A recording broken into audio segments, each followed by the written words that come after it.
Hey, everybody, and happy Halloween. I hope you have your costume figured out like I do. If you haven't seen this before, this is our Reef Ball costume made by high school students for us from Carroll County Career and Tech Center back in 2018. Big shout out to Kathy Harris, their teacher, who took a little pencil sketch I made on a napkin and turned it into a fantastic education tool that you've hopefully seen at some of our events around the state. Of course, Reef Balls, Reef Balls, Reef Balls. We're building habitat. We've been building all throughout October and have a lot left to finish up the year before Thanksgiving, both in Carroll County and Calvert County. And we've had some fantastic corporate partners support our work this month as well.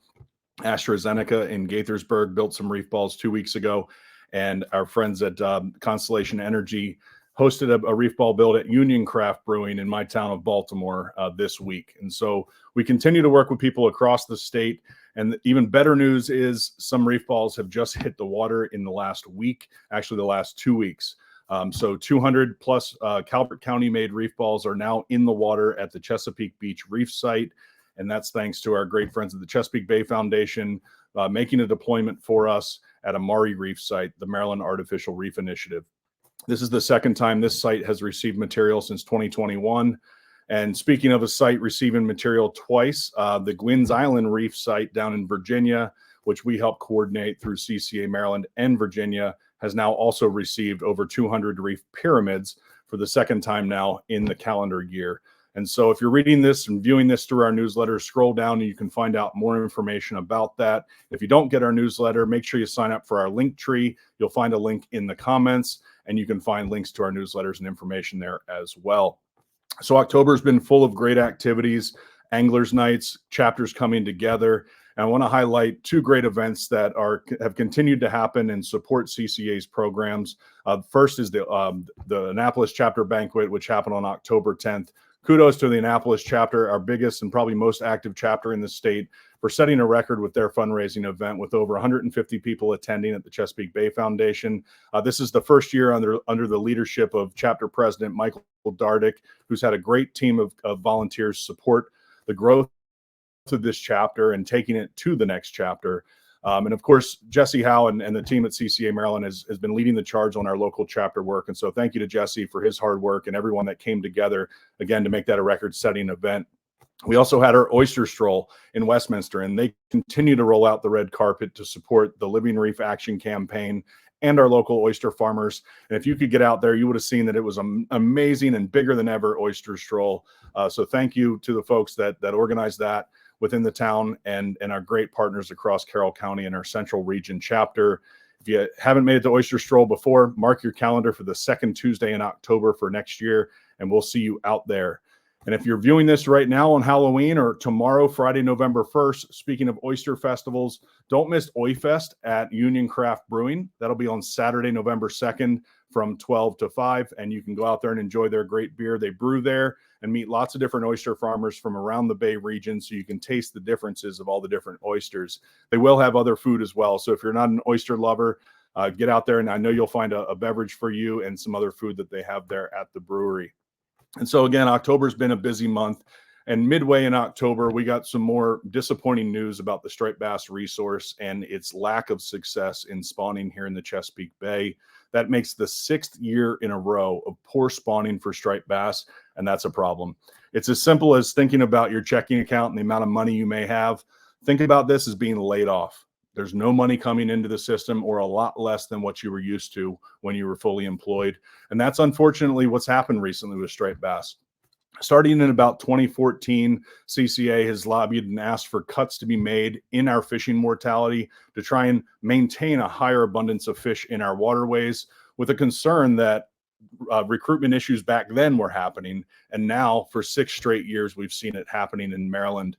Genetic tests have shown that the vast majority of population of striped bass coast-wide are spawned in Maryland or spawned in the Chesapeake Bay, with Maryland being the most important. And only time will tell that, or time is going to tell us that we're going to see a decline in the percentage of Maryland fish in the overall population. And by default, we're going to see the population shrink. Right now, there is a large amount of spawning stock biomass that's close to one of our goals called our threshold in fisheries management. But as populations reduce, that means fishing mortality must continue to reduce. because it's all about the rate that you're removing the fish that are in the water versus the population we think is there. And so there are a lot of big fish out in the water, and the coastal states will be continuing to see good fishing throughout this fall. But we should all be very concerned about this 6-year gap in a high abundance of small fish. And if you're like me, I've been out on the bay fishing a bunch this year and not seen a lot of fish. Yes, you can go out there and find some. Yes, there are some fish above the slot too, but it's not what we need in order to make sure that we have a robust resource moving into the future. And so 2 weeks ago, the Annapolis hosted the annual Atlantic States Marine Fisheries Commission meeting. I attended that as one of Maryland's representatives, a legislative proxy to the commission, and attended many of the species boards, where striped bass, of course, was the biggest and longest and most complicated meeting. I know hundreds of people tuned in virtually to participate in that meeting or attend it. And the board, of course, deliberated on what to do. I've been hearing a lot of people use the term kick the can down the road, but I would push back to say that the board did not do that. The board chose to add a special meeting to our calendar in December to make decisions about 2025's fisheries. And so cuts could actually happen for all fisheries in 2025. And if you attended that meeting, you would have heard some back and forth with different states and different regions with different ideas about when and how we should make cuts. I made some bold statements and I said, I'm sick of the division and sick of hearing it's one group versus the other group, but there's only one problem for striped bass. That's just not true. We all need to take cuts. A rising tide will lift all ships when a population is increasing, and we must all lower equally our impact on the resource moving forward, or find well thought out and important ways that we can make a path forward that stakeholders will support. And so in my role, both at CCA and representing you on the Atlantic States Commission, I'm always available to hear from the stakeholders and hear from people about their concerns. And I'll tell you, public, we hear you loud and clear. I hear you loud and clear. We need to take action to cut fishing mortality because there's too few fish in the system. Some low-hanging fruit that I mentioned at the meeting is our commercial fisheries still have the ability to catch the larger fish that are in some of the year classes we want to protect, namely the 2015 and 2018 fish, which are either legal for coastal recreational fisheries, coastal commercial fisheries, including New Jersey utilizing their commercial catch as a bonus program. So rec anglers can actually catch their commercial catch. And then ultimately, Virginia and Maryland both have the ability for watermen to harvest large fish, the spawning age fish. The number one concern I have is that up until March 15th, there's no max size limit in the commercial fishery in Virginia, and there will be walls of anchored gill nets with a mesh limitation of about, I think, 7 or 7.5 inches that can still catch these big spawning fish, which are all 2018 and 2015 year class, as well as other year classes that were weaker in supplementing the population.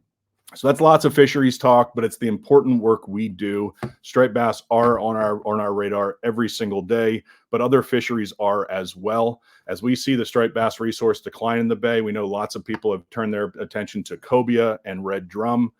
Cobia are going to be facing a cut. There are some new seasons and bag limit considerations being made. And now with cobia from the Virginia line with North Carolina, so the state of Virginia all the way north up to Rhode Island is one region for managing the cobia fishery. It's called the Northern Region. We fall into that in Maryland. And so all those states are going to be trying to figure out one single bag and size limit that we can have across the coast, and then determine the seasons that make sense as well. There will be some outreach on that, and it was discussed at the cobia board. And so I'll be specifically reaching out to folks that I know participate in that fishery. And I'm just an email away. See it at the bottom right now. Information at ccamd.org will reach all of our staff. And I'll gladly connect with you to make sure you understand what's happening, and I can understand your preferences for changes. And of course, the folks at DNR are always the ones that you want to provide comment to as well. So speaking of public comment, and again, going back to striped bass, there is a meeting coming up in December, and I'll make sure that you have information about how you can weigh in on those changes, as well as cobia.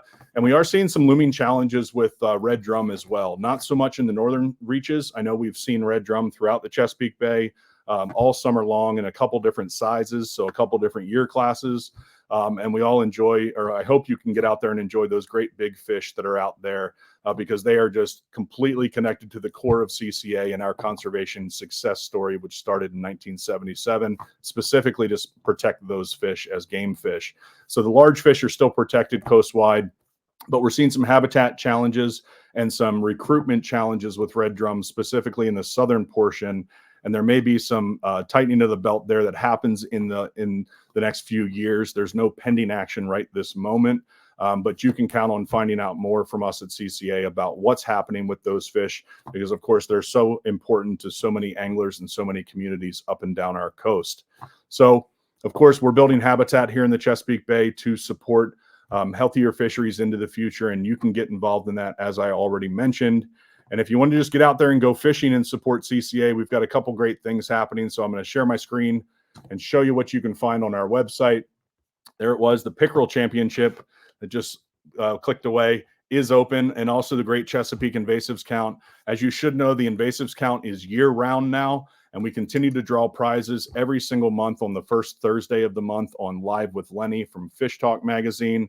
But also the Pickerel Championship starts tomorrow. So get registered, and you have 4 months to go out there and pursue pickerel. We have some new divisions this year, one of which is a shore-based division. And we added that specifically because one of our participants said, I feel like there's unfair competition from boat, kayak, and shore. And so we've added that division, and we hope folks can get out there and enjoy fishing safely in any way you can throughout the next 4 months, catching pickerel, panfish, perch, as well as a tidal bass calcutta that you can sign up there. So check that out on our website and get more involved with your local chapter and with CCA. Well, the best way to get involved with us right away is to become a member. If you're not a member or your membership might expire soon, here's a great chance for you to join CCA before January 1st and get entered into a drawing. First is a life membership. We have a lot of people that have chosen to be a life member and give a $1,000 pledge. And we thank you to all those folks out there that have already done that. As a thank you, if you give us another pledge of $500 this year, you get to win you get a gift of a Blackstone grill. And then you have 3 different levels to support us if you're an existing life member: 500, 1,000, or 1,500. And each one has a prize associated with it, a gift that you're given as a thank you. So if you want to become a life member today, what you'll get is a Blackstone griddle, a 17-inch tabletop, along with a pizza insert you can see right here. So that's for the $1,000 brand new life members. Or if you already are a life member and you'd like to give $1,000 again, you will receive that gift. If you can kick it up to a $1,500 pledge, you will get a 36-inch freestanding Blackstone that you see right here in the image. So 3 different tiers, 3 different gifts. Existing life members qualify for the $500 level. Everyone qualifies for the $1,000 or the $1,500 level. So if that doesn't work with your personal finances, join us as just a regular member. You might already be one, but you can renew. And so for every annual membership you add to your membership, you get entered into a drawing, which we will perform January 2nd live, just like this. And so there's lots of different prizes, and every 12-month period you pay for is 1 entry into the drawing. And so I just saw a new membership come through today of a 5-year member. So they're one of the first people to be entered, and they'll have 5 entries because they chose the 5-year membership option on our website. And so just to run down some of the prizes we have in the bucket right now, and also see that you will see more coming. We have a 22-inch Blackstone flex fold griddle. So that one's nice and portable, perfect for tailgating, perfect for taking on a fishing or hunting adventure somewhere, or just a family barbecue. We have an Engel backpack cooler, which will be another prize. We have a pair of Hook sunglasses. The winner will choose them and work directly with Hook to make sure they get the pair that works best for them. Hook are a Maryland-grown business with fantastic supporters of sport fishing causes up and down the Delmarva area. Thank you to the Pino family for supporting CCA. You'll love their pair. I've got my Habitat Today, Fish Tomorrow Reef Builder lenses right here. These are fantastic glasses with Zeiss lenses, and they can customize them for you. So that's just a fantastic package you're going to hear more about in the near future. You can also win an inflatable boat paddleboard.